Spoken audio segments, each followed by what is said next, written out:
Very glad to be able to share with you some things that I've studied that were some of these things are quite new to me as far as the information that I've gleaned. I've enjoyed doing the research that I have. It's not a biblical topic, but rather it's a historical topic of the eschatology of 19th century gospel preachers. And I limit this just to the 19th century, even though it says to the Restoration movement, because it begins to take many different paths after the 19th century.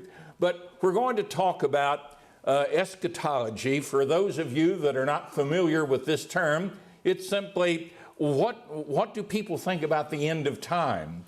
What does the Bible teach about the end of time? Eschatology is dealing with end things. And when I'm done, why, that will be the eschatology of my talk. But the eschatology in America is different than it was even in Europe. As eschatology was beginning to wane in Europe, it was on the increase or the rise in America. There were a number of factors that contributed to this, and three factors here on this continent that made great impact on the thinking of people was the French and Indian War, the American Revolution, and the French Revolution. And I'll talk just for a little while about these social events so that we can see what it was that was going on in society that influenced men like Walter Scott, Alexander Campbell, and others that were a part of the Restoration movement.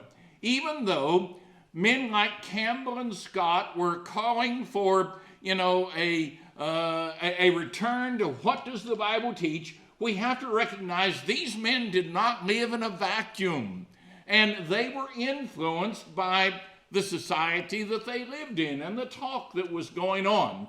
Now, the events that I mentioned occurred prior to the Restoration movement, as we're talking about. The French and Indian War was in 1754.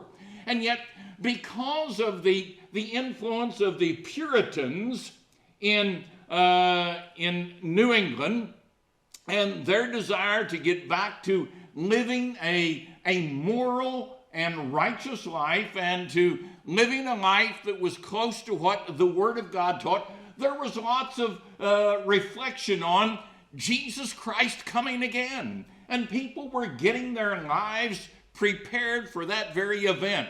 And when the French and Indian War occurred, there was lots of rhetoric that was going on about this could be the sign or the signal of the end of the world.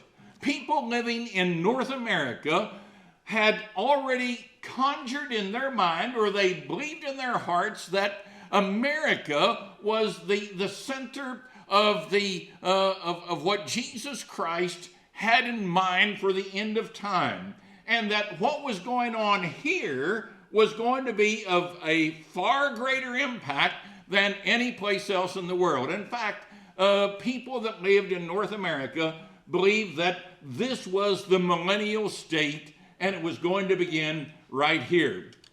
There were events that occurred that, besides the French and Indian War, that only fueled the idea that the end must be very near. There were wildfires and there were comets that appeared that people didn't understand, and they believed that these were the signs of the end of time. So there was much talk that was going on concerning the book of Revelation and the things that were written therein. And in every religious community, in every religious circle, people were talking about the end of the world and what was going to occur and how that it was going to occur and the things that would be brought about when Jesus Christ would come again, or things that were going to occur. Well, of course, after the French and Indian War occurred, and the end did not come,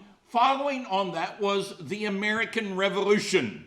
And the American Revolution had a little bit different impact. It was a different type of millennialism, we should say, than was the French and Indian War, in that it was more politicized. And people were talking about the idea that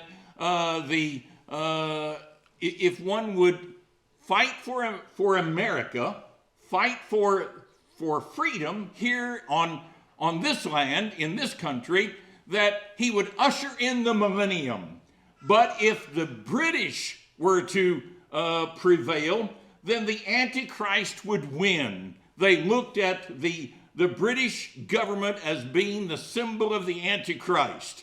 And so people were then torn between the idea, do we fight for freedom here and usher in the millennium, or do we yield ourselves to the Antichrist? Now, the different religious leaders that were preaching during the late 18th century, surely some of them were going to be right on things that they predicted.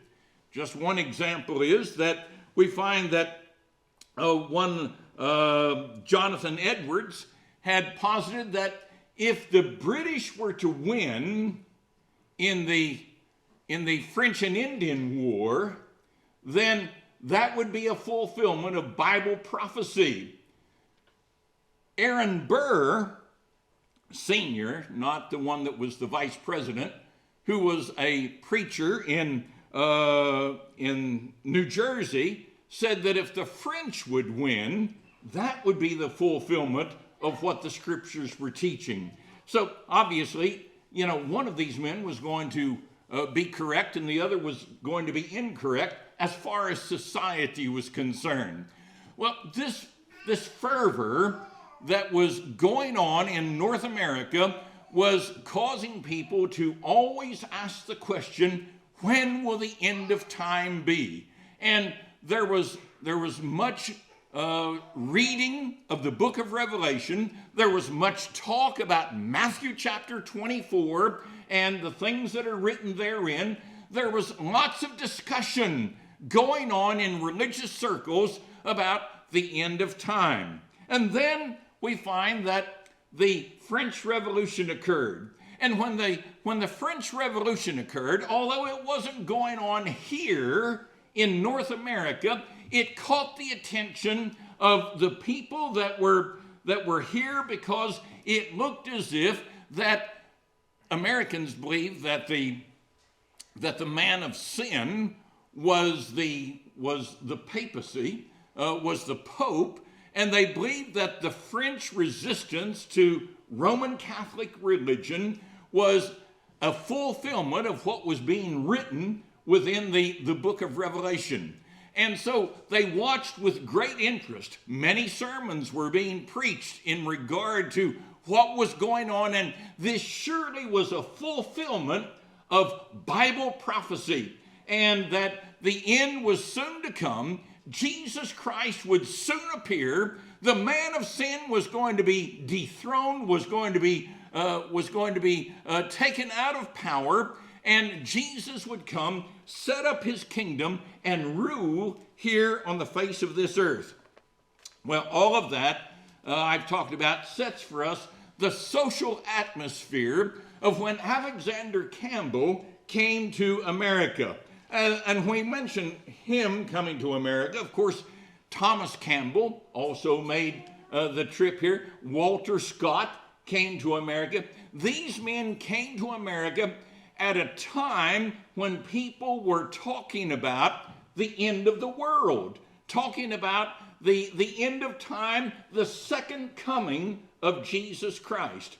And regardless of what the purpose was of Walter Scott, of Alexander Campbell, Thomas Campbell, when they talked about the unity of Christianity, when they talked about going back to restore the ancient faith, they had to deal with questions the people had about, when will Jesus Christ appear again? When will he come? We want to know, because that was on the minds of people that were interested in religion, if you were going to tell people about salvation, you also had to tell people about when will Jesus Christ come again. Well, let's talk about for just a little while then what these men believed and what it is that prompted them to take the positions that they did.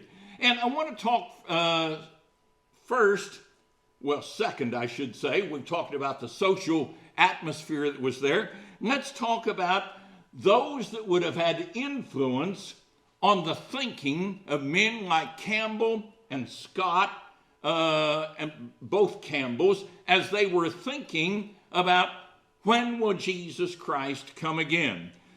They read books the same as we read books also. They studied what other religious scholars had to say also. If you go to Bethany and you visit the home of Alexander Campbell, you can go into a room in the college that is there, and you can see the Campbell Library, and you can see the books that Alexander Campbell referenced and read. He studied each day within his own little octagonal, was it an 8-sided study that was outside of his home, standing there reading not only the Bible, but various works that were written by religious scholars so that he could formulate what does the Bible teach about various things. Well, some of those scholars that he would have read, one would have been Bengel, Johann Bengel, who was a scholar that lived from 1687 to 1752. He was a Lutheran priest, but he wrote a commentary, Bengel's New Testament, and in his studies that he had, Bengel meticulously studied the Bible, and it led him to believe that the dates and time periods were related. That is, the things that he was putting together within the scriptures.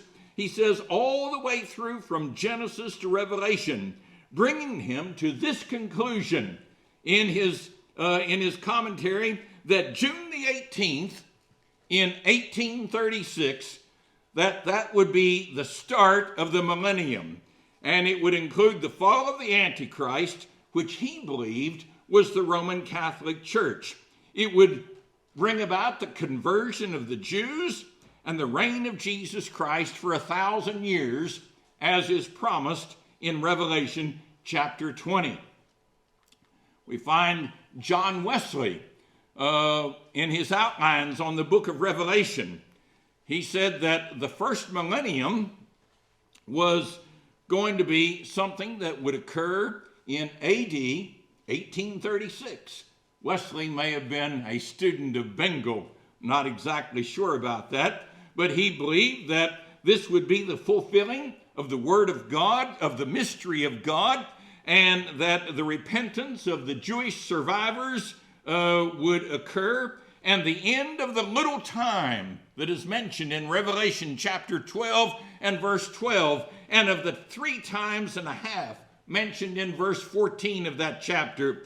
He believed that in this year, in 1836, we would see the destruction of the beast, the imprisonment of Satan. All of this would occur. And afterward, then, according to Wesley's notes, he said in the year 2836, there would be a second millennium. There would be the loosing of Satan for a small time, the beginning of 1,000-year reign of the saints, and the end of the small time. That's all recorded in his notes in chapter 20, verses 4 through 10.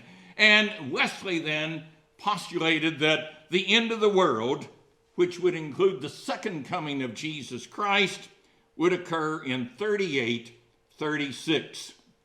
Now, he wasn't the only one that extended things out that far, but these were men, by the way, that Alexander Campbell and Walter Scott both would have been familiar with. They would have certainly read their works and known what their views were. An individual that had been one of the greatest theologians and philosophers in America is Jonathan Edwards. He lived long before the time of Alexander Campbell. He was born in 1703, died in 1758, but Jonathan Edwards had a great influence on American thinking. That is, the religious thinking of people within America. And he is credited as being, an individual that was an heir to the amillennial views of Augustine and Calvin. He was an individual that saw the millennium as a literal historical reality, which was the goal towards which history had been moving since the very fall of Adam. He thought it probable that this latter-day glory would begin in America. In fact, the fact is, Jonathan Edwards is sometimes credited as being an instigator of the American Revolution. I find that a little bit, far-reaching or far-fetched, as one might say, but he was an individual that certainly contributed to the thinking of American people in the American Revolution. And he interpreted the second coming of Jesus Christ, or I should say the millennium, as it would be, as being approximately 1,260 years after the year 606 A.D., when the Bishop of Rome was recognized as having universal authority. And thus, the millennium, he was teaching people, was something that was imminent. That is, it was going to occur sometime within the next century of the life that he was living. And he taught that at this time, the kingdom of the Antichrist would be utterly overthrown, and that there would be a national conversion of the Jews. And following the millennium, there would come a period of great apostasy and tribulation, which would be superseded by the personal second coming of Jesus Christ. And the saints then would be gathered under their head forever to be in his presence, and the wicked would be summoned before the judgment seat of Christ. I feel very confident that both Alexander Campbell and Walter Scott were familiar with the teaching of Jonathan Edwards. Well, there were individuals also that were contemporary with Alexander Campbell. Let's look at some of the things that were going on in his day. We have this man, William Lynn, who was using numbers to associate certain figures with the Antichrist.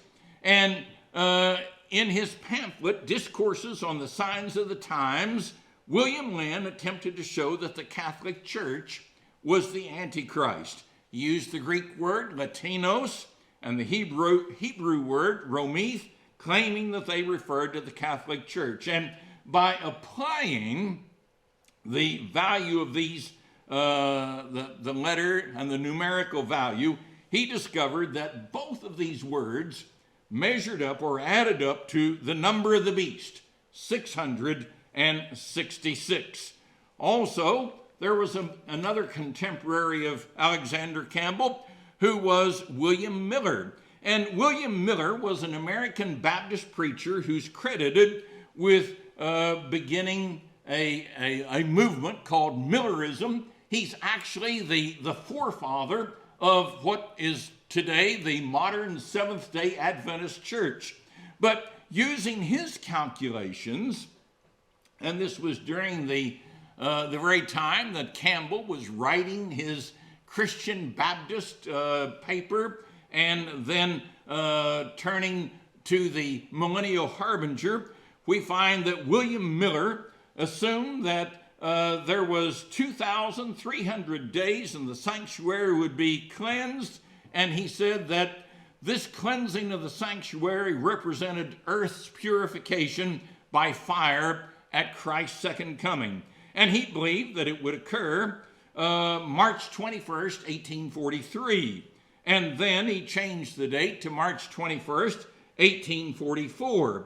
And of course, wrong in both of those. Later, there was a date of in October 1844, and that also failed. Samuel Snow was the one that was the lieutenant of William Miller, and he presented the message that said it would be October 22nd, 1844. And this was based on the calendar of the Karaite Jews instead of the calendar that had been used by William Miller. Now, these are spiritual influences that were going on in Campbell's day and in Scott's day. They were familiar with what was going on. And there were men also that Campbell had great respect for. In fact, he mentions them in some of his writings. Francis Whalen, who was an American Baptist minister, educator, and economist, he was the president of Brown University. And notice here, this is a quote from him. He says, "Perhaps before the youth of this generation be gathered to their fathers, there may burst forth upon these highly favored states the light of the millennial glory. What is to prevent it? Let any man reflect upon the subject and then answer. My brethren, I speak deliberately. I do not believe that the option is put into our hands. The church has for 2,000 years been praying, thy kingdom come. Jesus Christ is saying unto us, it shall come if you desire it." This man he wasn't some sort of a fanatical quack, but he was a respected religious scholar in his day. And of course, across the ocean, you had Charles Spurgeon, who is perhaps the greatest Baptist preacher that has ever been on the face of the earth. And he writes this in his Justification and Glory. He says, "If I read the word aright, and it's honest to admit that there's much room for difference of opinion here, the day will come when the Lord Jesus will descend from heaven with a shout, with the trump of the archangel and the voice of God. Some think that this descent of the Lord will be post-millennial, that is, after the 1,000 years of his reign. I cannot think so. I conceive the advent will be premillennial, that he will come first." Well, we'll stop right there with what the outside influence would have, and let's look at what these men actually have to say. Walter Scott, I believe, was perhaps the moving influence of the Restoration movement. He was the one that was out working in the field as an evangelist. He was the one that was teaching people the gospel plan of salvation. And certainly Walter Scott was a very great scholar. There's no question about that. In my mind, he may have been a far greater Bible student than even Alexander Campbell was. And just a couple of quotations from Walter Scott. He says, "This is the millennial," talking about the age that he was living in the 1800s. He wrote this in 1826. It was an article that was under the title of Philip.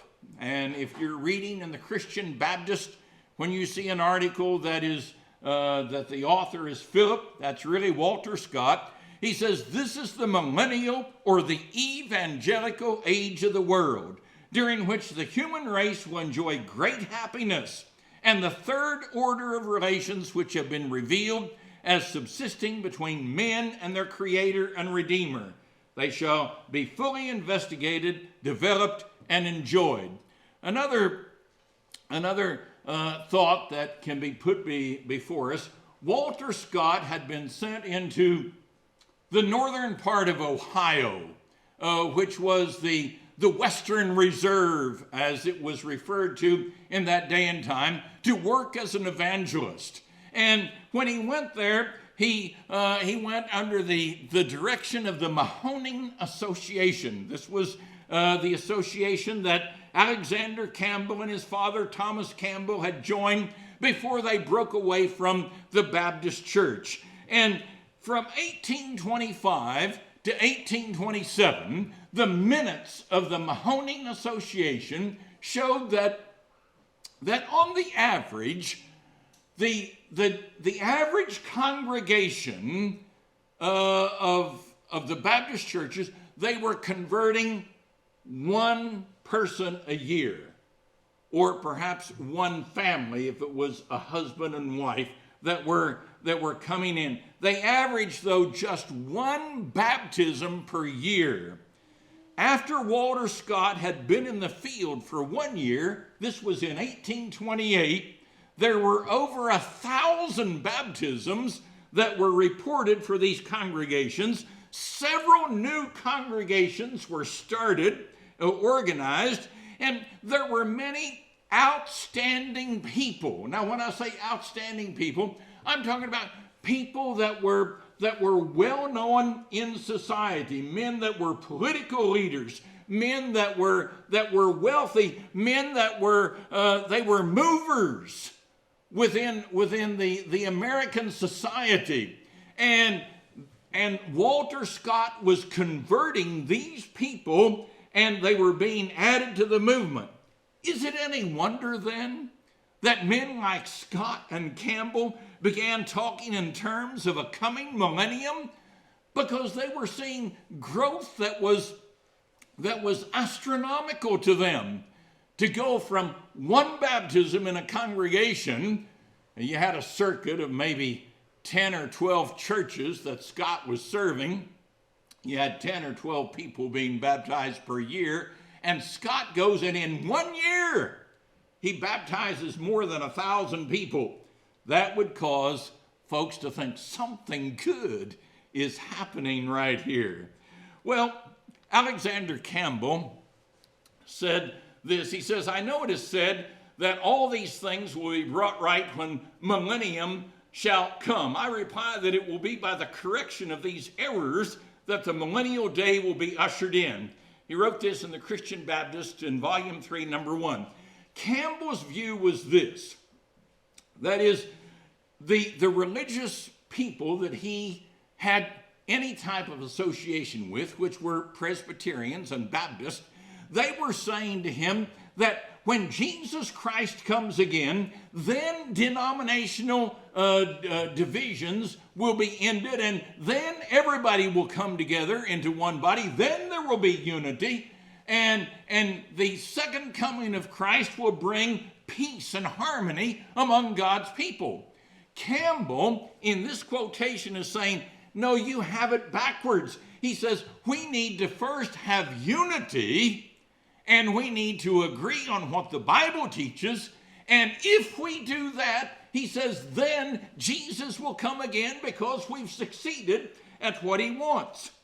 Well, there's a number of things that he wrote. Of course, he was a prolific writer. For many years, wrote in the Christian Baptist and then later in the Millennial Harbinger. And I couldn't tell you all of the things that he said in regard to what he thought about the millennium. But he did say this: mankind are certainly moving in the horizon of some great and eventful change, into the center of which all society must inevitably and speedily be carried. The world is in strange commotion. Expectation is all aroused. Anticipation of something good, splendid, and unknown is become undoubting and impatient, even to painfulness. And the time is at hand when a plenteous harvest of toil and talent must be reaped from all orders of society, that many may run to and fro and knowledge be increased. Campbell believed that if people knew more of what the Bible taught, that would expedite the second coming of Jesus Christ. Thus, he wrote and sent papers out. He started a college, educated men, and encouraged education and learning, believing that the college that he had at Bethany and the paper that he was publishing called the Millennial Harbinger would turn the world back to Jesus Christ, which in turn would bring the coming of Jesus into this world, would bring the end of the world. So the Christian Baptist, he edited from 1823 to 1830. And of course then he had the Millennial Harbinger, which began in 1830 and continued to edit until his death in 1866. Now, both Campbell and Scott, from their writings, are what we call post-millennial. That is, they believed that the world was going to turn to Jesus, and then Jesus would come again. They believed there was going to be a period of peace and prosperity in which there would be no wars. There would be no sin that was going on. But, everybody was going to flock into the church of Jesus Christ. And that then after the world was living in some sort of utopia, Jesus would come again. The Civil War, of course, came about, and that played a great havoc on the thinking of the Restoration movement. Obviously, the teaching of Walter Scott and of Alexander Campbell had some flaws in it. And peace was not coming to the earth. Instead, there was hostility that was coming. The church was divided because of the Civil War, and there was not an abatement of sin, but rather there was an increase of sin that was going on. There was hatred. There was murder that was going on, and people were living lives that were less religious than what they had been a generation earlier. Well, I think the man that probably had one of the greatest influences on the 19th century and probably the 20th century as far as eschatology is concerned is this man right here, B.W. Johnson. And B.W. Johnson, who lived from 1833 to 1894, he wrote a book called The Vision of the Ages. He also wrote a book called The People's New Testament. The notes that are found in the People's New Testament on the book of Revelation are found also in The Vision of the Ages. It's simply a commentary on eschatology, on the things that B.W. Johnson believed was going to occur at the end of time. Many of us that are older preachers, we grew up reading The Vision of the Ages, and we learned the views of this man, which were referred to as being continuous historical interpretation of the book of Revelation. Some people still hold to the views that B.W. Johnson did, and some have moved on to other views because that continuous historical view that Johnson presented in the 1800s seems to be flawed in some way. But here's what he says in his book, in The Vision of the Ages, on Revelation chapter 20, and in verse 4. He says, 1,000 years. I am not prepared to say that this blessed period shall be limited to 1,000 years, but am rather disposed to believe that 1,000 years, a round period of great duration, is chosen to show to the longing student of the prophets that there shall be a long, long period of righteousness upon the same earth that has been reddened with blood, filled with crime, and made foul by sin. The characteristics of this golden period of the human race are clearly pointed out by the prophets. Well, he just has a variation of postmillennialism, and yet that is the view, or his commentary has been one that has been used even until recent times when people are talking about the eschatology. Now, there were other writers that had some views. Change was occurring certainly in the second half of the 19th century as men saw that the views of Walter Scott and Alexander Campbell were needed some modification. J.W. McGarvey's brother-in-law, Hiram Christopher, who wrote a book entitled The Remedial System, had an interesting view, and I mention this because I remember reading the book years ago. It was one that had been held up as being a great book to me by some brethren when I first started preaching. And I read this and I thought, this is, absurd. But he believed that when Jesus Christ would come again, he would reign here on the face of this earth, but he believed there would be 365,000 years that would be of peace and prosperity here on the earth, taking the day for a year thing in some strange way.